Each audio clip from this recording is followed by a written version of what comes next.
Hello guys, ഇന്ന് കിച്ചാപ്പിക്ക് സ്കൂളിൽ നിന്ന് കുറച്ച് ടെക്സ്റ്റ് ബുക്ക് കിട്ടിയിട്ടുണ്ട്. അപ്പോൾ എല്ലാം കൂടെ ഒരുമിച്ച് പൊതിയാലാന്ന് കരുതിയിട്ട് നോട്ട് ബുക്കൊക്കെ എടുത്ത് വെച്ചിട്ടുണ്ട്.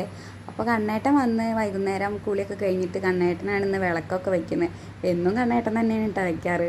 വിളക്ക് വെക്കലൊക്കെ കഴിഞ്ഞപ്പോൾ ഏട്ടനും അനിയനും ഭയങ്കര കളിയായിരുന്നു. ഞാൻ അപ്പോഴേക്കും ചായ എടുത്ത് കൊടുക്കാൻ വേണ്ടി പോയി. ചായ കുടി കഴിഞ്ഞിട്ട് വേണം പുസ്തകം പൊതിയാനിരിക്കാൻ വേണ്ടിയിട്ട്.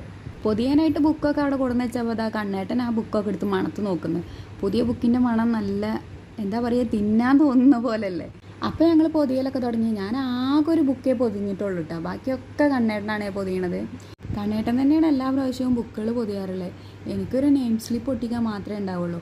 അപ്പോൾ ഞാൻ വേഗം ഒരു ബുക്ക് പൊതിഞ്ഞിട്ട് പിന്നെ കണ്ണേട്ടൻ പൊതിയണതൊക്കെ ഇരുന്ന് നെയിം സ്ലിപ്പ് ഒട്ടിച്ച് പേരൊക്കെ എഴുതി കൊടുക്കാൻ വേണ്ടി നിന്ന് അതിന് ആദ്യം ഈ ഒരെണ്ണം തീരണ്ടേ, എന്നിട്ട് വേണ്ടേ നെയിം സ്ലിപ്പ് ഒട്ടിക്കാൻ. അതിൻ്റെ ഇടയ്ക്ക് കിച്ചാപ്പി ഓരോന്നെടുത്ത് കാണിച്ച് വരുന്നുണ്ട് കേട്ടോ. അവന് ഇഷ്ടപ്പെട്ടതല്ലേ ഇപ്പോൾ ഒട്ടിക്കാൻ പറ്റുള്ളൂ. എനിക്ക് ഇഷ്ടപ്പെട്ടതൊന്നും ഒട്ടിക്കാൻ പറ്റില്ലല്ലോ. കുറേ കാറിൻ്റെയും ബൈക്കിൻ്റെ ഒക്കെയാണ് അത് മേടിക്കാൻ പറഞ്ഞിട്ടുള്ളത്. അപ്പോൾ അതാണ് ഇപ്രാവശ്യം അതിൻ്റെ നെയിം സ്ലിപ്പ്. അതിനിടയ്ക്ക് ലൂക്കാപ്പി എന്തൊക്കെയോ ക്യാമറയിൽ നോക്കി കോപ്രായങ്ങളൊക്കെ കാണിക്കുന്നുണ്ട്.